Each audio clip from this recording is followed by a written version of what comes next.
Azimut vous présente le Café de la Marine.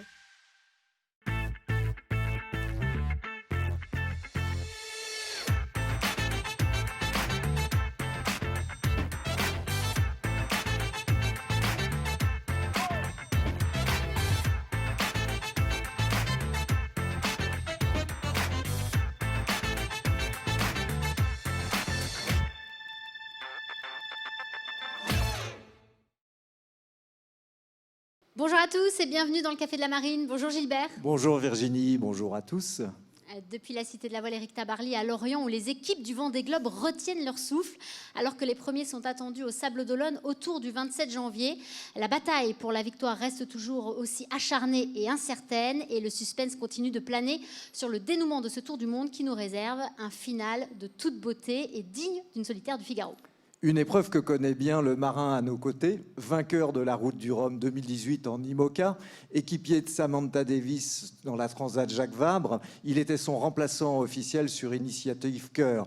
Contraint à l'abandon dans le Vendée Globe 2017, il est un des grands absents de cette édition. Paul Meillat est avec nous. Bonjour Paul. Bonjour Paul, Bonjour. Merci d'être là. Alors Paul, merci d'être avec nous et puis à défaut d'être de la partie dans ce Vendée Globe palpitant, tu nous apportes ton regard aiguisé sur cette édition. On n'a jamais vu autant de prétendants à la victoire ou au podium. C'est quand même quel suspense. Ouais, c'est incroyable, c'est comme ça depuis déjà pas mal de temps, depuis quasiment le début de l'océan Austral. Et puis on avait plutôt l'habitude de voir des duels sur le Vendée Globe, donc il y avait du suspense, mais sur un duel, là on peut pas donner un podium dans l'ordre, on ne sait pas en fait. Oui, puisque 5 à 6 bateaux, allez, on va dire, sont encore prétendants aux 3 premières places. Alors avant de revenir sur les scénarios possibles justement pour aller chercher les places sur le podium, on va quand même faire un petit flashback parce que la dernière fois qu'on s'était vu, eh bien, c'est Yannick Bestaven qui tenait les rênes. Il avait passé le Cap Horn avec une avance colossale, 450 000 d'avance sur le reste de la flotte. Et puis, eh bien, il a payé le prix fort, à la fois des aléas de la météo, des soucis techniques aussi. Le skipper de Maître Coq qui a vu ses poursuivants revenir puis le dépasser le long des côtes brésiliennes. Paul, on a envie de dire que c'est la dure loi de la régate, mais c'est quand même dur à encaisser après un tel parcours. Ah, c'est sûr que c'est dur. J'étais en plus en live quand Yannick a annoncé un peu ses soucis. C'est vrai que l'Atlantique Sud souvent a été hyper cruel. Les premiers qui avaient beaucoup d'avance, on l'a vu à chaque fois. C'est des retours, c'est capable de générer des écarts énormes. Puis en plus, Yannick il nous explique qu'en finalement il a eu des avaries qu'il ne peut pas mettre de voile de petit temps. J'espère qu'il va trouver des solutions pour pouvoir se bagarrer avec les autres, parce qu'il est encore dans le match pour jouer aux places d'honneur, mais j'espère qu'il va pouvoir juste mettre des voiles de portant, quoi. Voilà, comme tu dis, on avait vraiment le sentiment qu'il avait toutes les cartes en main pour jouer la victoire. Et puis nous, quand on l'avait eu, il nous avait dit qu'il avait bien encaissé la grosse dépression qu'il a secouée avant le Cap Horn. Et finalement, depuis lundi, il a révélé effectivement ses ennuis techniques. Maître Coq était très diminué. Mais comme tu dis, c'est un battant, il reste vraiment dans le match. Et puis, il ne faut pas oublier qu'Yannick, il a ses 10 heures de bonus. Ouais, les bonus, il y en a beaucoup qui ont des bonus, on verra. Les bonus, ça compte pas maintenant. Les bonus, ça compte après l'arrivée, donc voilà. on peut pas mais psychologiquement, ça peut peut-être l'aider dans je pense le match, que psychologiquement, ils sont tous morts de faim. Ils ont tous eu des problèmes.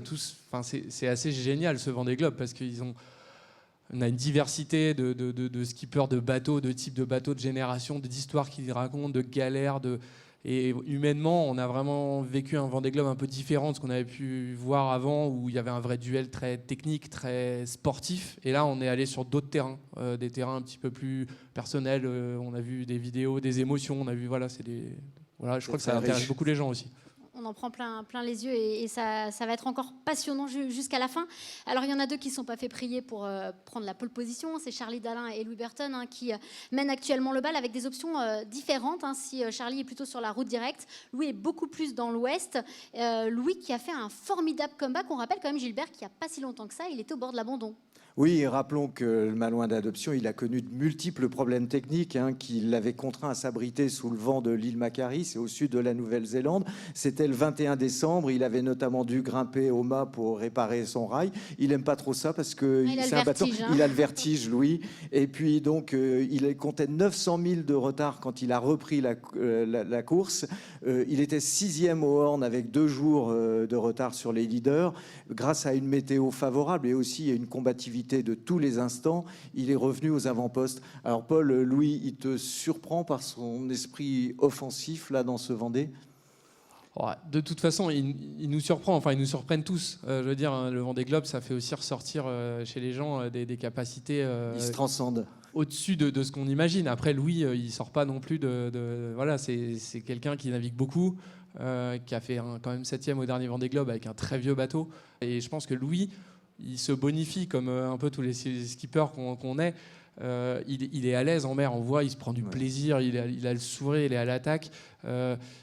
Peut-être qu'il se laisse moins perturber par ce qu'il y a autour de lui, justement, il fait sa route comme il le souhaite. Et voilà, non, moi ça me surprend pas. Je crois que c'est aussi une belle leçon de... Il est dans le dépassement. Et puis il y a aussi une donnée, comme tu dis, il avait un ancien bateau. Là, il mène le bateau avec lequel Armel Lecléache s'est imposé il y a 4 ans. Ouais, et puis c'est un débrouillard, Louis. Je pense que ça, c'est important. Et ça lui a bien servi, c'est ça. Ouais. Et c'est quelqu'un qui a toujours dû se batailler, se bagarrer. Donc je pense qu'il s'est forgé un mental assez fort. Et voilà, on voit bien qu'il est comme un poisson dans l'eau sur ce Vendée Globe.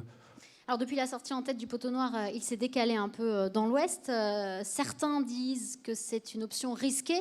Qu'est-ce qu'on peut en tirer de cette option selon toi, Paul? Qu'est-ce qu'elle nous enseigne? Alors en fait c'est très difficile parce que l'option on voit le résultat, on va le voir aujourd'hui et demain, puisqu'ils vont contourner l'anticyclone des Açores. Il y avait une dorsale qui était assez coriace il y a 4-5 jours, je dirais, au moment où ils ont dû prendre leur décision. Et donc, on sait que la météo, à 4-5 jours, elle a toujours une fiabilité qui est relative. Et donc, c'était difficile à ce moment-là de prendre une décision. Louis a pris la décision de la contourner et les autres ont pris une décision plus intermédiaire, je dirais, de dire bon, peut-être que la météo va changer, du coup, je coupe un peu le fromage, quoi. Aujourd'hui, a priori, la raison, elle est plutôt de ce côté-là. Après, Louis, il n'a pas perdu beaucoup parce qu'il a l'air d'aller très vite. Donc, voilà, on a les derniers routages au jour d'aujourd'hui d'arrivée et Louis et Charlie sont dans un mouchoir de poche. Ça devrait vraiment se jouer vraiment à pas grand-chose. On a le sentiment, en tout cas, que Louis peut compter sur un bateau qui n'est pas forcément à 100% de son potentiel, mais en tout cas qui va vite, quoi. Ça, ouais, il a montré qu'il avait une capacité d'accélération, et je pense que là-dessus, à Pivia, il sait qu'il est handicapé, donc il a très intelligemment, Charlie, c'est quelqu'un qui réfléchit beaucoup, qui est beaucoup sur l'analyse, et il s'est dit, je peux pas faire la route optimale en accélérant avec mon bateau, je vais tenter autre chose.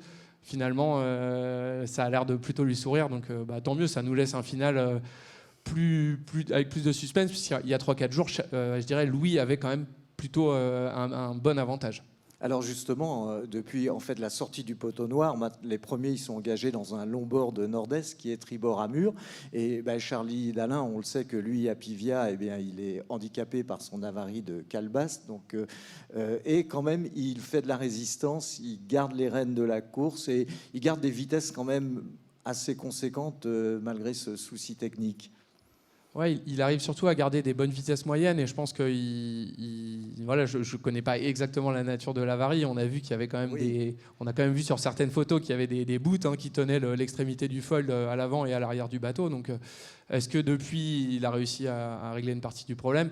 On voit qu'en gros le bateau il va rarement au-dessus de 18, 19 nœuds.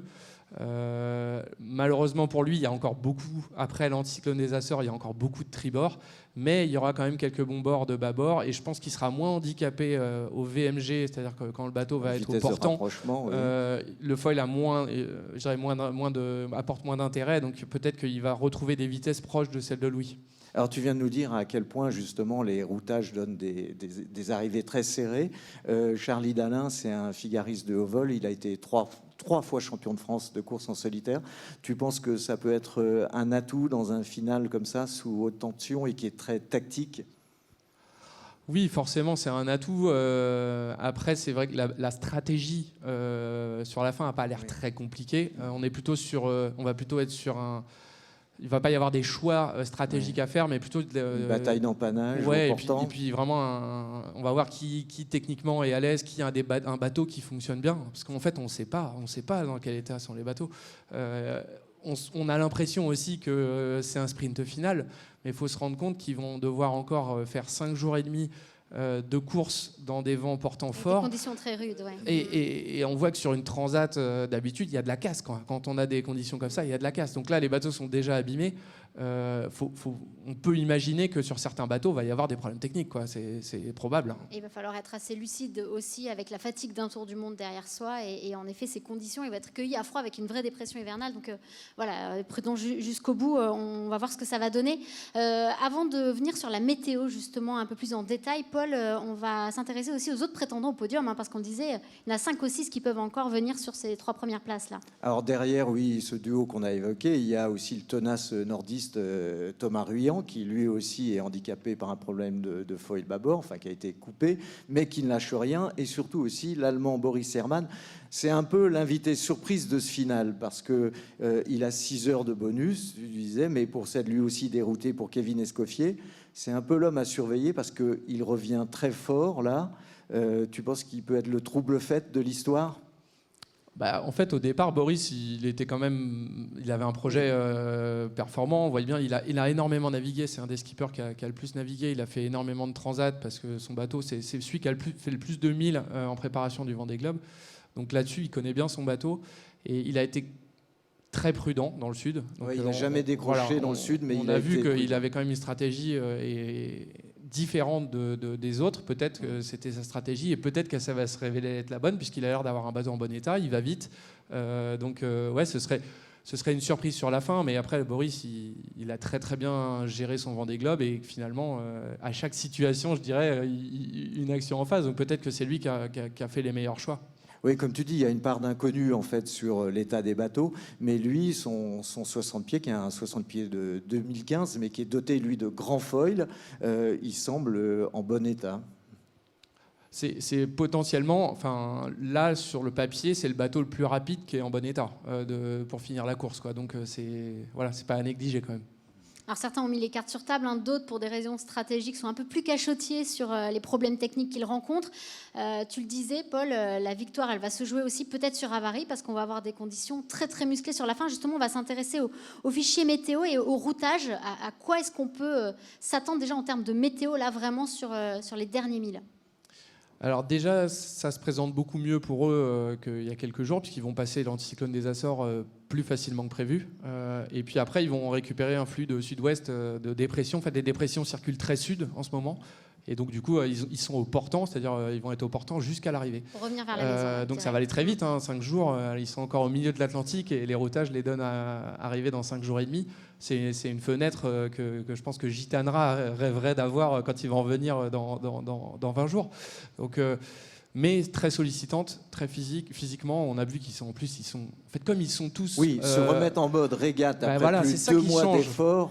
C'est quand même, on part pas pour une étape du solitaire du Figaro. Ils ont 70 jours de mer dans le sillage. Oui, mais depuis maintenant 10 jours, 15 jours, depuis le passage du Cap Horn, ils ont changé de mode. C'est-à-dire qu'à un moment donné, ils étaient tous dans le sud ensemble, mais ils se disaient, bon, tant pis, on verra. Mais là, en fait, depuis 10 jours, on ne sait pas qui va gagner le Vendée Globe. Donc, on sait que ça peut jouer à quelques minutes près aussi. Il y a un stress qui doit être là, une fatigue. Ils ont passé un poteau noir pas facile.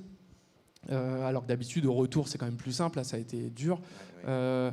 Là, j'espère qu'ils se sont bien reposés, mais la fin va être dure. Il y a le trafic, il y a les cargos, il va y avoir les bateaux de pêche. On parle de 6 mètres de creux, 40 nœuds de vent éventuellement. C'est sûr, un Cap Finistère, là, les routages font passer encore dans les histoires de DST, de choses comme ça. Donc je dirais que la sortie de route, elle peut arriver quand même. Voilà. Et en plus, quand même si c'est à la fin de la foire qu'on compte les bouses, comme on dit, dans ce final à suspense, il y a un autre paramètre à prendre en compte quand même.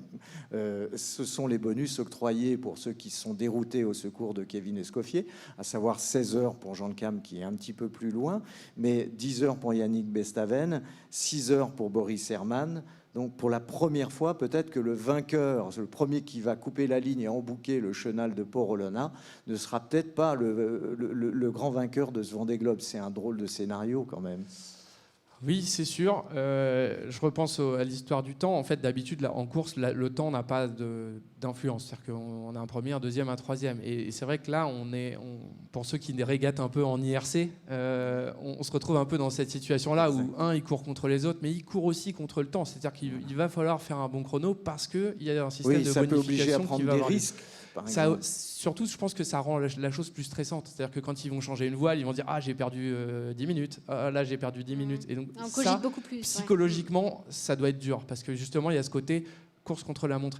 Et après, pour les bonifications, il faut vraiment se dire que le premier sera peut-être pas le premier.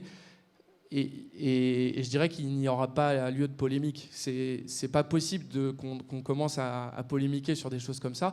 Alors peut-être qu'à l'avenir, il faudra trouver des solutions pour que les bonifications peut-être se passent différemment. Aujourd'hui, personne n'a trouvé de solution idéale, mais c'est pas respecter des gens qui se sont déroutés pour aller sauver la vie de quelqu'un d'autre. Et donc, si on remet en cause ces bonifications, voilà, je pense qu'il faut absolument pas les remettre en cause. Et il faut continuer à soutenir les gens qui vont aider les autres, parce que finalement c'est la solidarité maritime et c'est très important. Donc elle prend le pas à un moment donné sur la compétition revient et voilà, le premier sera peut-être pas le premier qui va couper la ligne. Voilà. Oui, et puis il y a un jury international qui a pris cette décision. Quand on remonte le film de la course aussi, il faut se dire que, par exemple, Louis Burton, il avait volé le départ, ce qui l'a obligé très vite, au bout d'une semaine, à réparer 5 heures. Peut-être que dans sa tête, il va faire les comptes. Juste derrière, il avait pris 2 heures de pénalité pour un plomb moteur. Oui. Dans le sud, il s'était arrêté, donc, comme vous l'avez dit, à Macquarie. Et derrière, il était rentré dans la zone des glaces. Il était encore revenu faire une pénalité. Donc, il a tout cumulé et c'est assez incroyable. C'est assez incroyable, effectivement. Alors, on parlait des prétendants au podium. Les espoirs ont quand même torpillé les espoirs de 2 femmes qui auraient pu prétendre au podium, dont Sam Davis, Sam avec qui tu as beaucoup préparé ce Vendée Globe. Elle a été stoppée très vite, contrainte à l'abandon à partir de l'Afrique du Sud. Comment est-ce qu'elle vit, Paul, cette situation? J'imagine que tu l'as eu pas mal, tu as échangé avec elle. C'est difficile d'échanger à distance. Après, c'est très difficile quand même. Sam a beau être quelqu'un d'hyper positive, elle était clairement là aussi pour un résultat. Très combattante. Elle était là pour un résultat. Il y a la déception sportive, c'est sûr. Puis il y a aussi la déception, je pense, de ce projet. Alors l'avantage, c'est que ce projet, il arrive à continuer quand même, malgré tout, parce qu'il y a une communauté incroyable, parce que on se rend bien compte que Sam fait quelque chose d'incroyable pour qu'elle continue, mais c'est difficile pour elle, c'est vraiment difficile, parce que elle est un peu toute seule quand même au milieu de... C'est pas ce Vendée Globe là dont elle rêvait, et il faut continuer à la soutenir, faudra aller l'accueillir à l'arrivée si c'est possible, et puis en tout cas, ce qui est génial, c'est que ça prouve aussi qu'il n'y a pas que la course. Il y a aussi tout ce qu'il y a autour, tous les gens, tous les sponsors, les partenaires les projets qui sont portés. Et c'est un beau message. C'est la seule qui est hors course, malheureusement. C'est vrai que ça aurait été bien d'avoir quelques projets qui puissent continuer aussi, mais voilà. Oui, mais justement, l'autre femme, c'est Isabelle Joschke, qui espérait se mêler à la lutte pour les accessites et qui avait réalisé un très très beau parcours dans le Grand Sud. Et Isabelle, qui elle a été trahie par des problèmes de quilles de son MACSF, elle a même été en situation quand même très très délicate après le Horn, et on craignait pour la sécurité du bateau. Isabelle, elle est en train de faire route et puis elle va rejoindre Salvador de Bahia très vite, là où l'attend son équipe. Mais grosse déception aussi pour elle. Alors, il reste 4 femmes toujours en course, et Clarisse Kremer, Pip Air qui a réparé son safran et puis qui a été piquée dans le dos aussi après par une physalie, c'est une sorte de petite méduse. Également Miranda Meron et Alexia Barrier. À l'heure actuelle, Clarisse Kremer est 12e. C'est celle qui pourrait boucler la première ce Tour du Monde en solitaire du côté des femmes. Paul, Clarisse a fait son entrée assez tardivement dans la course au large. Quel est ton regard sur son parcours sur ce Vendée Globe? C'est vrai que j'ai regardé, puisqu'en plus elle navigue sur mon ancien bateau, donc moi j'avais pas trop de doutes dans la capacité de Clarisse, parce que je pense que bien sûr elle a appris la régate de manière très rapide, parce que ça s'est fait sur quelques années, mais je pense que les compétences qu'on a besoin d'avoir sur un Vendée Globe, elles ne sont pas que sur la façon de faire la régate, et du coup Clarisse, elle a cette capacité à s'organiser, elle a un mental, elle est hyper intelligente, et du coup on a bien vu que sur Vendée Globe, là où je suis surpris, c'est vrai qu'elle a eu pas mal de galères et qu'elle a toujours réussi à les surmonter. Donc j'espère que ça va se finir comme ça, qu'elle va avoir une fin peut-être un petit peu plus cool que ce qu'elle a vécu jusque-là. Mais non, chapeau, et c'est super. Puis Pip, je trouve qu'elle a fait aussi elle a quand même un bateau qui est vraiment le plus vieux de la flotte, quasiment. Avec un super état d'esprit aussi, toujours la patate, le sourire. Il faut voir la vitesse, elle est devant des foilers, c'est incroyable. Et puis elle a réussi cette réparation dans des conditions très très agitées, donc de réparer son safran, de changer son safran plus exactement. Alors Paul, on va quand même parler un peu aussi de tes projets personnels. Justement, ce Vendée Globe qui te plaît par sa diversité, qui séduit visiblement. Ça t'a donné envie d'y retourner dans 4 ans et de revenir sur ce circuit IMOCA qui est quand même très structuré. Ah bah c'est sûr, j'aurais même eu envie de faire celui-là. Hein. Ça m'a pas donné envie, mais c'est vrai que ça m'a conforté dans ce choix. Ce qui est super aussi, c'est que on se rend compte qu'il y a une dynamique. Il y a vraiment un intérêt, que ce soit du public, des sponsors, mais aussi il y a une dynamique de skippers et de bateaux qui sont nombreux. Avec un circuit qui est en train de se créer, qui est très fourni, potentiellement avec le Ocean Race, donc le Tour du monde en équipage. Donc tout ça continue. Ce que nous a révélé ce Vendée Globe aussi, et je trouve ça assez génial, c'est que finalement, il n'y a pas que en dépensant, en ayant un budget de bateau neuf, qu'on était capable de raconter une belle histoire. On le savait, mais c'est vrai que là, en plus, ces gens-là se battent aussi pour des places d'honneur, et donc ça, c'est vraiment génial. Donc non, moi, je suis toujours à fond dans la recherche de partenaires. La voile, je trouve qu'elle a pris la place de pas mal de sports en ce moment. Donc on espère que le public qui est venu sur le Vendée Globe, ça va être aussi les sponsors derrière qui vont s'intéresser à la voile. J'ai pris aussi cette année, en fait, et l'année dernière, profiter de tous ces, malheureusement, cette pause un peu Covid qu'on a tous eue, pour pouvoir m'impliquer un peu plus sur les domaines de l'environnement et pouvoir monter des projets. On sait que ça te tient voilà, à cœur. donc ça m'a pris pas mal de temps, et puis c'est des choses que je vais pouvoir justement mettre en place cette année, donc ça c'est super. Alors, tu as évoqué quand même The Ocean Race en parlant des 60 pieds IMOCA. On sait que tu étais très intéressé quand même par cette course en équipage. Tu as toujours ça en tête? Oui, bah c'est sûr que c'est toujours quelque chose que j'ai en tête. Et puis, on a même déjà les prémices cette année, puisqu'il y a un tour de l'Europe qui va être organisé au mois de mai-juin par The Ocean Race. Donc, du coup, l'idée, c'est de pouvoir montrer qu'avec les mêmes bateaux qui font le Vendée Globe, on peut aussi être performant en équipage à 4 et continuer à régater. Ouais, donc, tu aimerais bien pouvoir concilier les deux, quoi. On souhaite évidemment que cette quête de partenaires puisse aboutir et te permettre d'être sur les courses majeures dans les années à venir. Est-ce qu'il y a aussi peut-être l'envie de prendre un peu de recul sur toute cette dynamique, peut-être faire des projets en famille à plus long terme? Ce qui est sûr, c'est que la voile, c'est une vraie passion. Donc moi, maintenant, je ne me vois pas vivre sans la voile. Hein, mais oui, je pense qu'on a tous vécu un peu la même histoire. C'est que se retrouver aussi dans cette période à ne pas pouvoir trop naviguer, etc., on se rend compte du plaisir juste qu'on a à aller naviguer sur un bateau, quel qu'il soit. Et voilà, j'ai la chance, demain, je vais faire un tour de Figaro 3. Voilà, c'est des opportunités. Et il y en a moins qu'avant, donc il faut les saisir. Et en plus, il aide son père, qui lui a un projet de mini-transat. Et comme c'est un bon fils, il aide son père à préparer la prochaine midi avec un bateau qui s'appelle le Goût de la vie. C'est tout dire. On va parler aussi de Gitana 17, parce que si ce Vendée Globe nous tient en haleine, il y a aussi la tentative de record du trophée Jules Verne, Gilbert. Ah ben oui, Gitana qui s'est bien élancé à la conquête du record du monde en équipage. C'était le 10 janvier dernier à 2h33 et ils ont fait de la route, arrivé à l'équateur avec 6 heures d'avance sur le temps de référence détenu par IDEC. Gitana a avalé ensuite l'Atlantique Sud et puis ce jeudi, ils ont franchi le cap de Bonne-Espérance en 11 jours, 9h55. C'est un nouveau record qu'ils ont même enlevé à François Gabard et ils comptent environ à ce jour 850 000 d'avance sur le tableau de marche d'IDEC. Il faut rappeler que Franck Hamas, Charles Caudrelier et leurs équipiers, ils doivent être de retour sur la ligne à Ouessant avant le 20 février à 2h03 et 15 secondes pour faire tomber ce record. Oui, ce record de 40 jours. Et le team, il faut le rappeler, a été endeuillé par la disparition du baron Benjamin de Rothschild qui a succombé à une crise cardiaque à l'âge de 57 ans. À la tête du groupe créé par son père depuis 1997, c'était un grand passionné de voile qui avait créé l'écurie Gitana en 2000 et permis à de nombreux marins d'exprimer tout leur talent sur des machines d'exception comme ce Maxi Edmond de Rothschild. Le monde de la voile a évidemment salué cette personnalité hors du commun. Et oui, Virginie, et puis on salue aussi Georges Pernou, le capitaine de l'émission Thalassa, quand même, pendant 40 années. Et puis il a offert une bouffée d'enfants et puis bercé les soirées de millions d'amoureux de la mer, tous les vendredis soirs. Alors des grands directs sur la course au large, comme bien sûr le Vendée Globe et puis la Route du Rhum, au reportage sur des archipels lointains ou proches comme la Bretagne, parce qu'il adorait la Bretagne, des reportages sur les pêcheurs du bout du monde, sans oublier les marins de la Royale.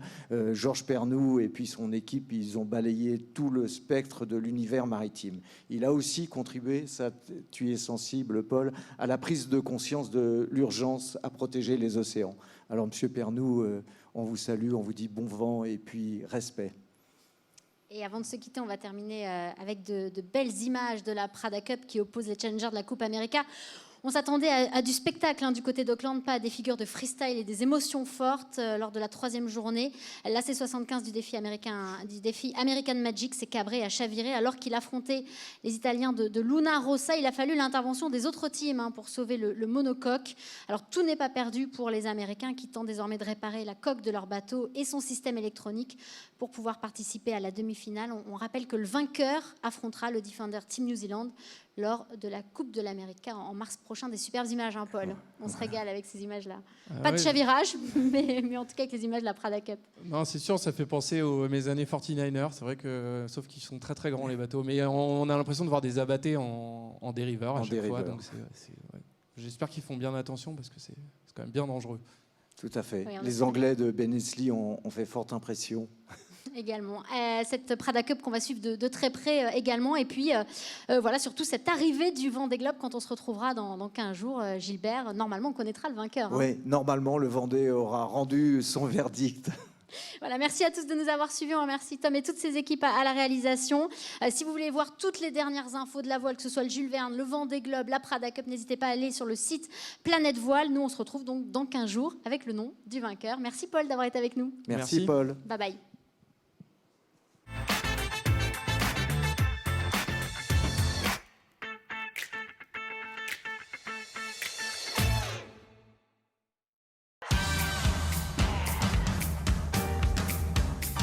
Azimut vous a présenté le Café de la Marine.